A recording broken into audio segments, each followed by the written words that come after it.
Welcome to the Chaplain's Assistant's Motor Pod.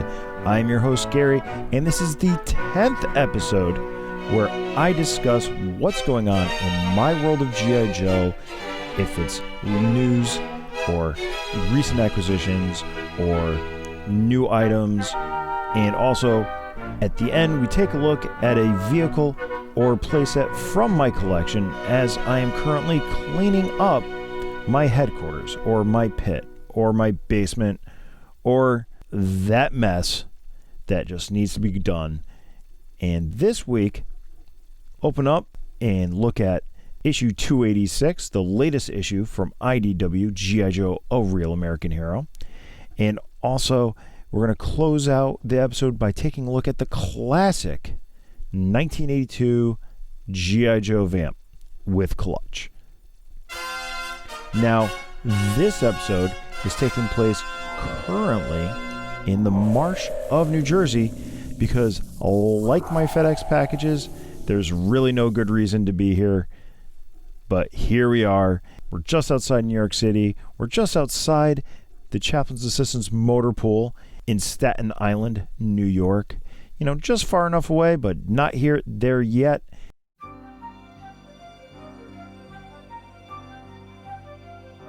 As I just said, I did order a couple things off of Mercari, my new favorite app to kind of find good deals on G.I. Joe things that I don't have yet in my collection. They have been shipped, but FedEx, because they're both coming FedEx, hasn't gotten to my house yet, and some of them have taken over a week to get here. Could say they're lost. Probably not. They are showing scans. It's just taking forever to get here. Ongoing COVID complications affecting the supply chain and logistics of delivery. So hopefully those will be in by next podcast, and I'll talk a little bit about some more 90s goodness coming my way.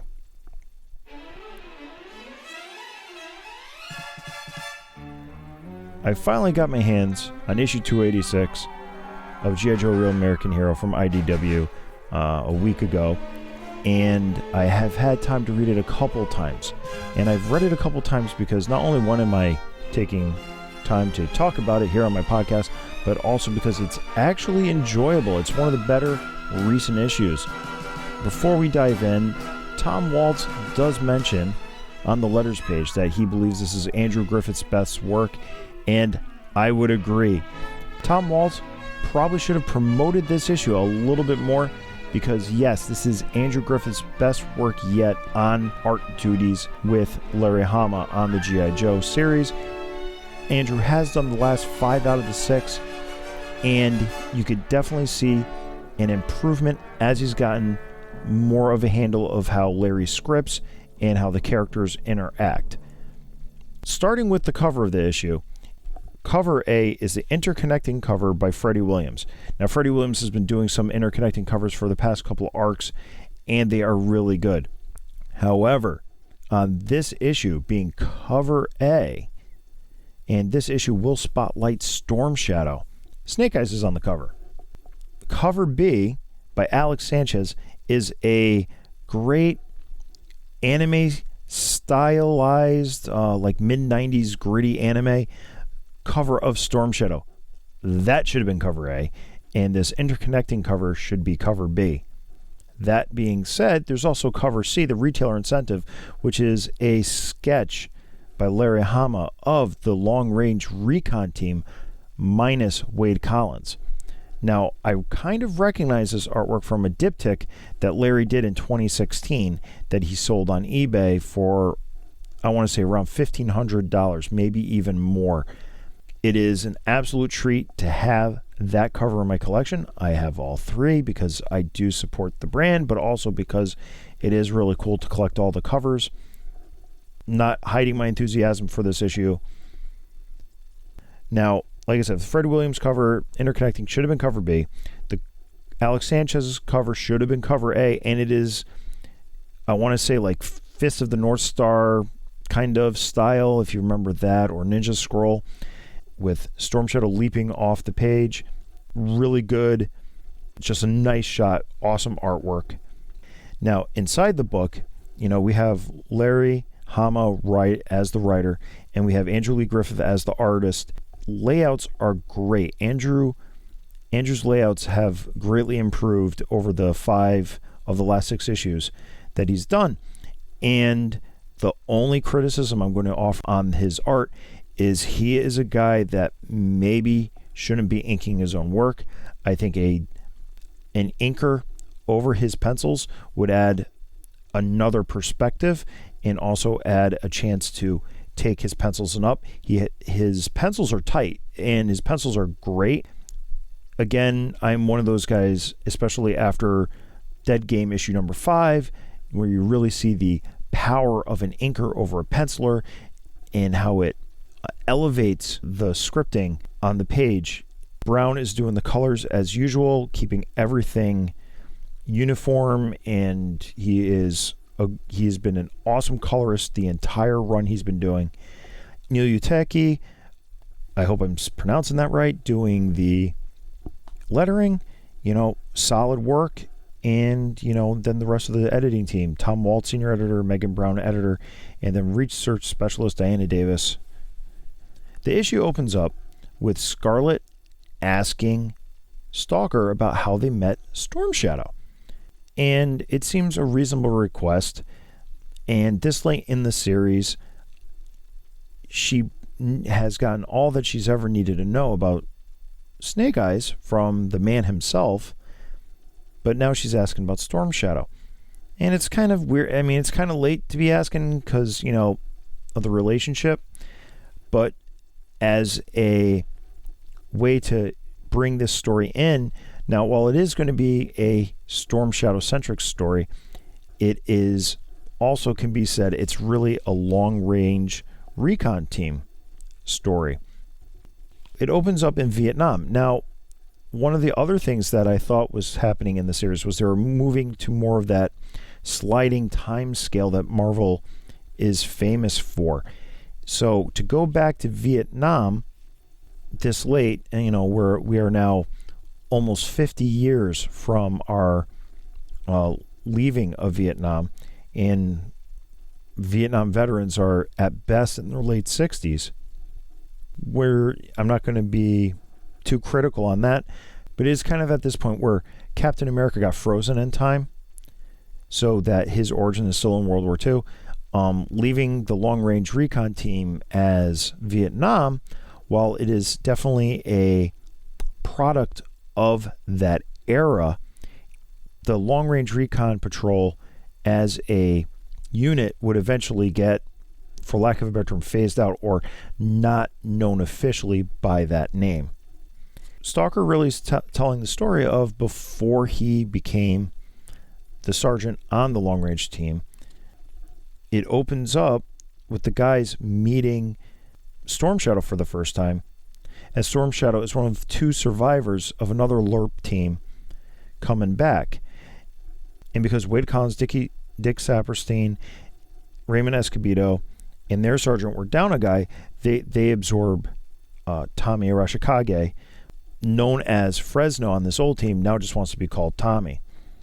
And it's organic. And I will say this about Larry Hama, is that when Larry is talking about real world warfare, when talking about camaraderie inside a unit, you're absolutely in his wheelhouse. You can definitely sense a comfort with describing things and scripting and getting the characterizations of these men true to form. This is a sandbox he's comfortable in, and he hasn't really used the LRP team for storytelling much in the series so far. It's been bits and pieces here and there. This is a great time to bring them back and tell a new story about a cast of characters that we already know a bit about, but we can get more. And the one thing that's still true for the beginning of the issue is Snake Eyes isn't talking. He's very stoic. He's already known as a badass. And the other thing, too, is because now we got Snake Eyes, while he is a character in the story, it's not central about him. But what we're going to do is really get into the meat of Tommy's and Snake Eyes' relationship. And Tommy, because he's the new guy, he hasn't gotten the cold shoulder from Snake Eyes yet. We have this new wedge to learn more about some of our favorite characters. One of the good things is the fact that because Snake Eyes is already this badass in Vietnam, Tommy, because we know from prior, storytelling that he's been training with his ninja clan family in Japan before going off to Vietnam, he's already recognized that Snake Eyes has this, the way of the warrior, the chi, the essence inside of him. So he's able to, work with him and also bring Snake Eyes a little bit out of that shell, because for whatever reason, Snake Eyes is closing himself off to the world inside. And while you could say that this is kind of like, well, Storm Shadow's kind of, the issue isn't really about Storm Shadow, but more about Storm Shadow's relationships, whereas everybody else is part of it, and especially where it's really going to center around Storm Shadow's and Snake Eyes' relationship, which I do like. But in the middle of the issue, Larry breaks something that he hasn't done since issue 102. Snake Eyes speaks. And it's kind of like that Silent Bob moment in a movie where, the whole movie goes along and then Silent Bob makes that one sentence or one paragraph. It's great because I think it's time to tell a new story with Snake Eyes. Yes, we've had this movie where, Snake Eyes speaks and people have already been angered by that. And, and maybe a little bit of this is Larry saying, well, screw you guys. He could speak before he got his accident, so here he is. He's going to speak. He's going to say a sentence, which is refreshing. I found it refreshing. I liked it. I enjoyed it. And it's not too much to absolutely obliterate, 285 previous issues of the Silent Master. So the guy's quiet. But now he's not silent. When you're in a unit, you got to talk. It doesn't matter if you like the guy in your unit or not. You guys are in a job, you guys are doing a job, and you have to communicate, or else, you guys are watching for each other's lives. Your lives are in each other's hands, so you have to communicate. So it makes only sense that Snake Eyes finally says something.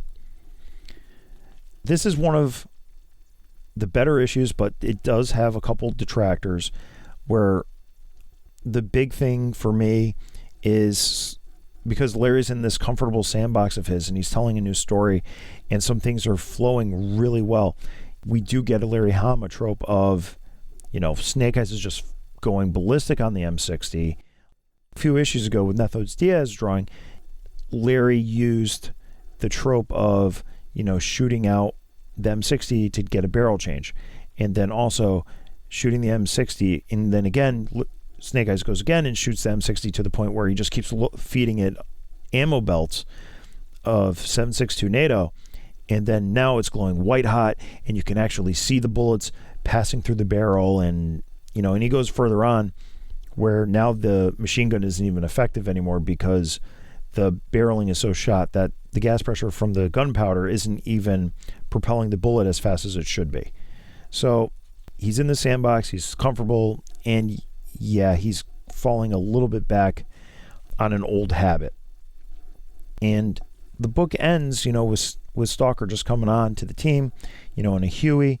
It's a pretty tight issue.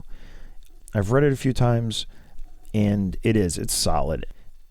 If I was to grade this comic on a scale of 0 to 5 Medevac Hueys on the Pina Comics scale, where you can go down to quarter measurements, this would be a solid 4. It's really good.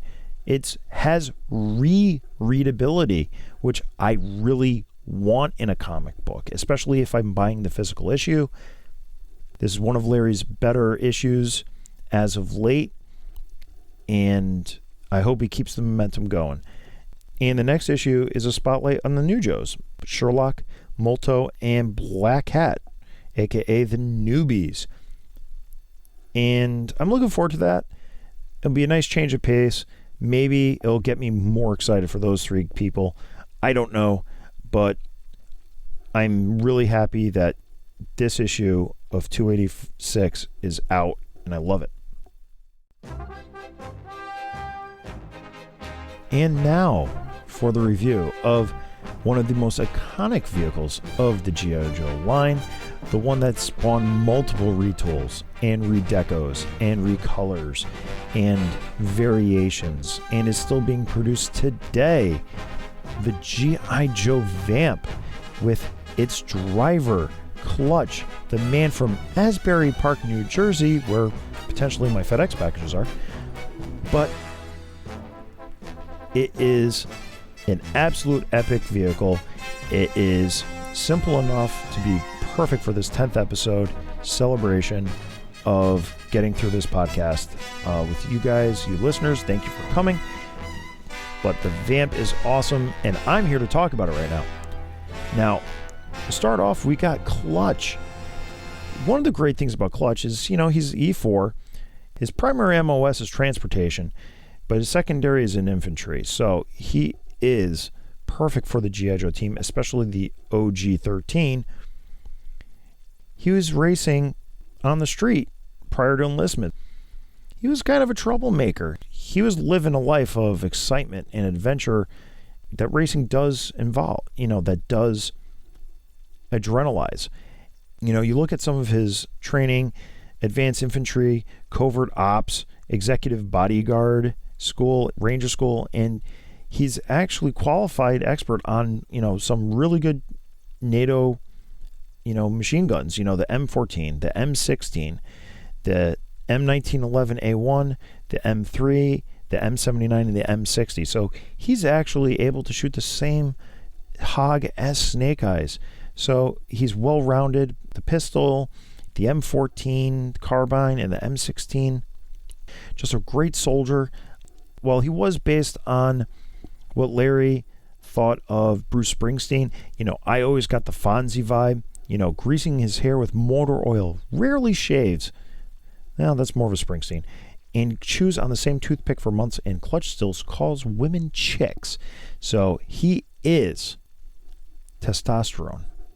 He is, manly. He is a member of G.I. Joe. And, he's molded in green. He has the leather, I don't want to say chaps, but like the leather vest over his shirt, in the holster. And it's a lovely chest sculpt. I've always loved Clutch as one of my OG-13s. He's one of my favorites. And, 1982, the straight arm, and then 1983 with the swivel arm. And lately, the swivel 83 version 1.5 swivel arms have been going absolutely nuts. And I got my Clutch when I bought my VAMP about 9 years ago. And I didn't even get the right VAMP when I bought him. But, he's one of the guys when I got back into collecting. He's still near and dear to me. And when I say I didn't get the right VAMP, it was because I got the Sears VAMP from 1984, which looks very similar, and the vintage toy store didn't know the difference. And I'll touch upon that. Clutch is awesome. I don't know what more you can say with that black beard of his, the reuse of parts, but with the unique chest. He's aces in my book. So the VAMP, the Jeep replacement, which many people are like, oh yeah, it's the Lamborghini Cheetah. And yeah, it's kind of the Lamborghini Cheetah. But the other thing was the Lamborghini Cheetah was also based on something called the FMC XR311, a prototype military vehicle that they actually made about 10 of. And the XR311 also had optional missile tubes on the roof and potentially M60 machine guns also mounted on it. Here really is the genesis, and the Cheetah was found to be like a copy of that and actually got sued for it. But we're going to talk a little bit more about the Cheetah because the visual cues are more there from the Cheetah. The big thing is the XR311 was more of a two-seater, or kind of like if you're familiar with cars like a Datsun 240Z or a Porsche 911, where it looks like it had a rear seat, but it wasn't useful for anybody over the age of 7.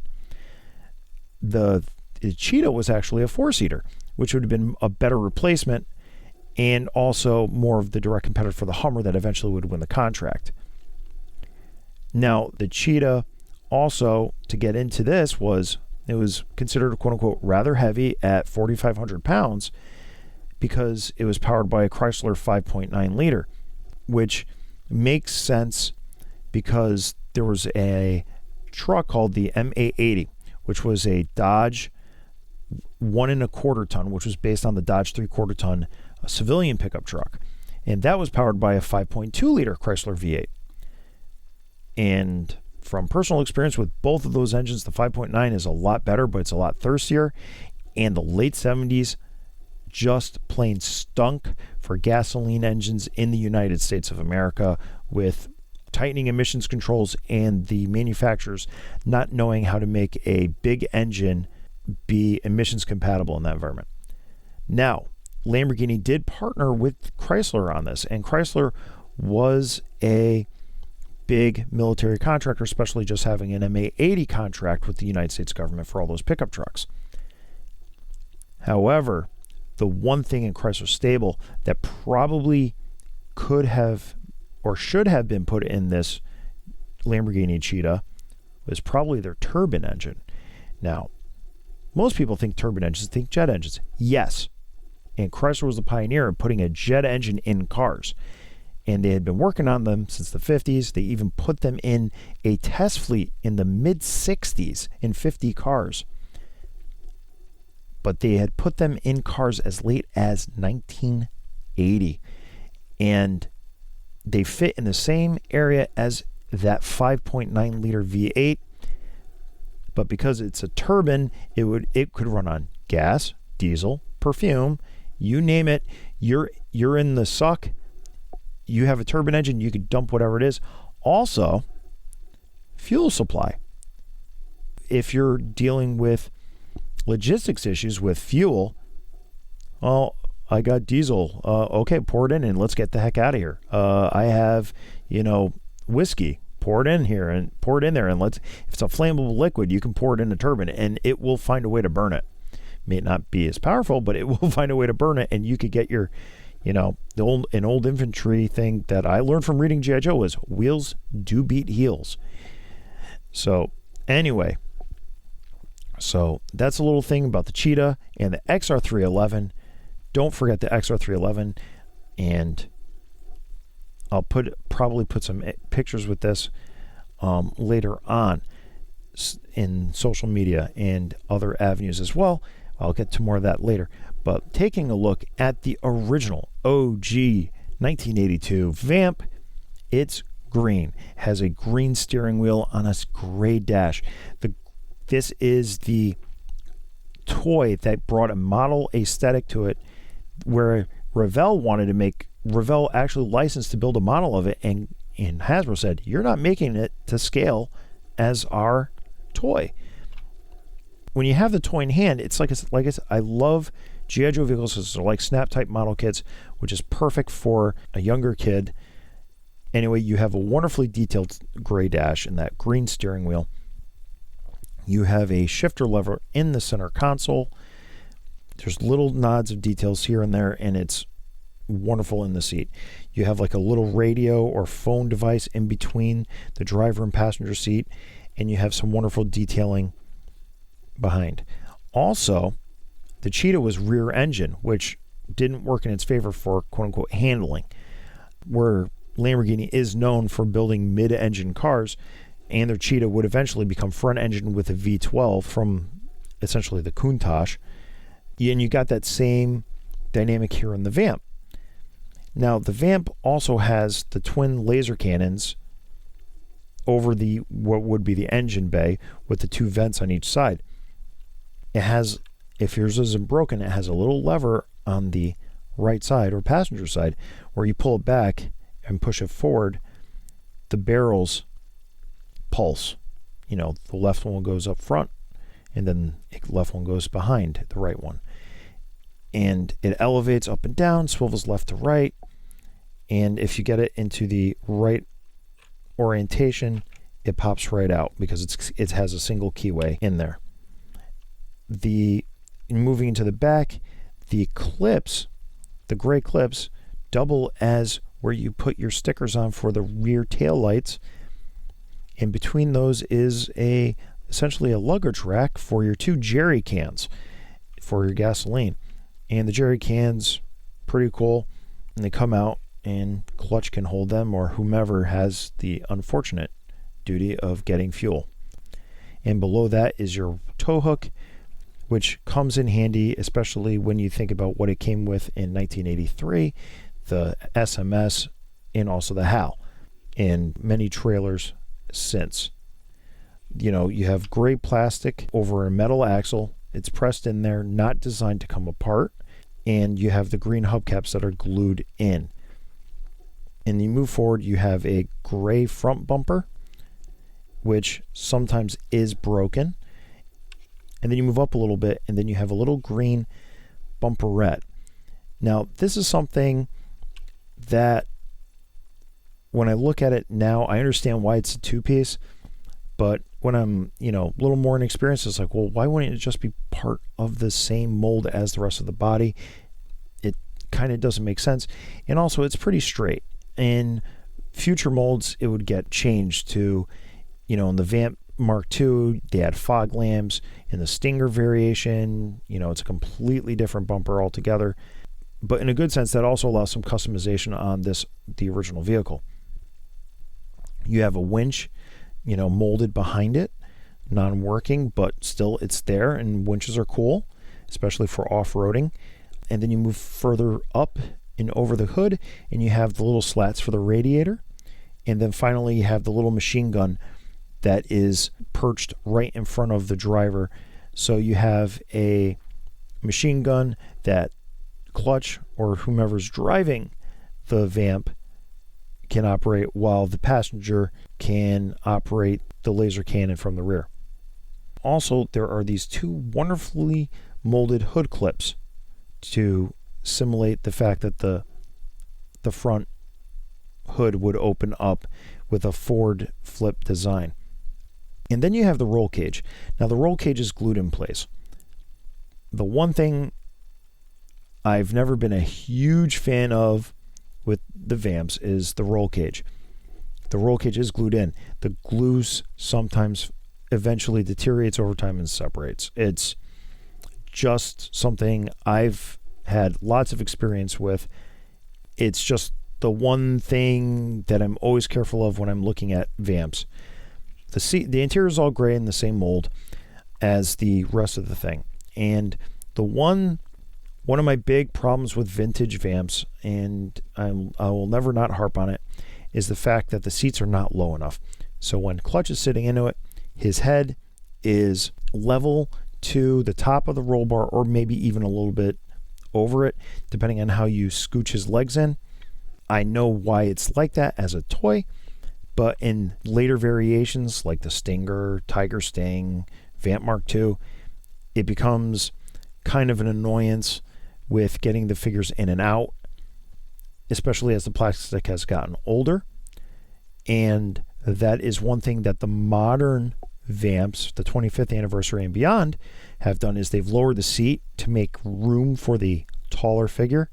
However, what that also does, it just makes the vintage figure fit that much nicer. So that is one area where I do prefer the modern VAMP to the classic VAMP.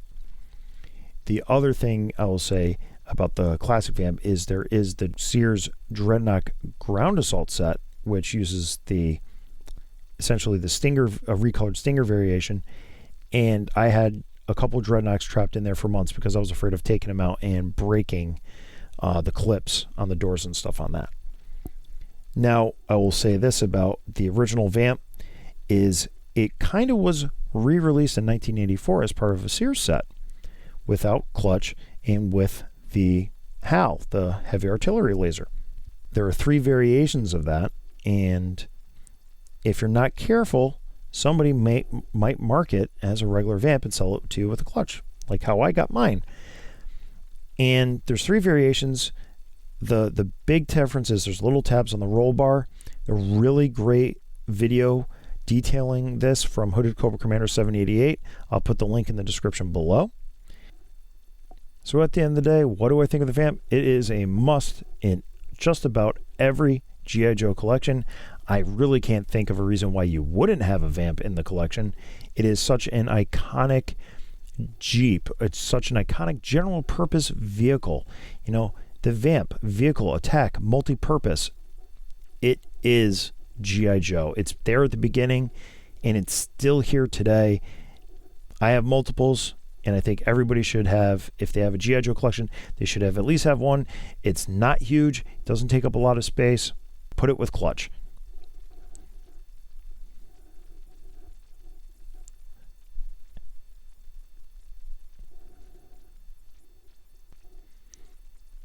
Well, that closes out this episode of the Chaplain's Assistance Motor Pod. I have been your host, Gary, a member of the Pint O Comics family, as these guys from Extensive Enterprises like to remind me here in the New Jersey Marsh. But that's why I got a VAMP. I'm getting in, and I'm getting the heck out of Dodge, and I'm going back to Staten Island. Got to catch that ferry. Don't let them charge you for a ticket. It is free. For more Pint O Comics, you can find them at pintocomics.com. As for me, you can find me on Twitter and Instagram at ChaplainJoePod, or drop me an email, iggaryv@gmail.com. Also, with the advent of the 9th episode, I have now put this stuff on YouTube.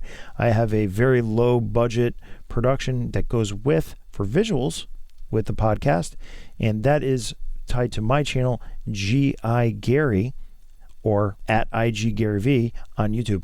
Also mirrored on the Pint O Comics YouTube channel as well. Also, I'll be doing Throwback Thursdays on my channel, loading up some G.I. Joe reviews on off weeks from my earlier Pint O Comics reviews. If you've liked what you've heard, don't forget to leave a review where you heard this podcast or watched it on YouTube. Like the video, subscribe, hit the bell icon on YouTube if you're listening on Apple Podcasts or through Google Play, Spotify, or even here on Anchor.fm, who hosts the Chaplain's Assistance Motor Pod. Leave a review, give it 5 stars, give it 1 star. Feedback is great. It helps the podcast get bigger and, most importantly, better. And with that all out of the way, I have more missiles to pack to deliver to the masses. And with that, I'm out of here, and see ya.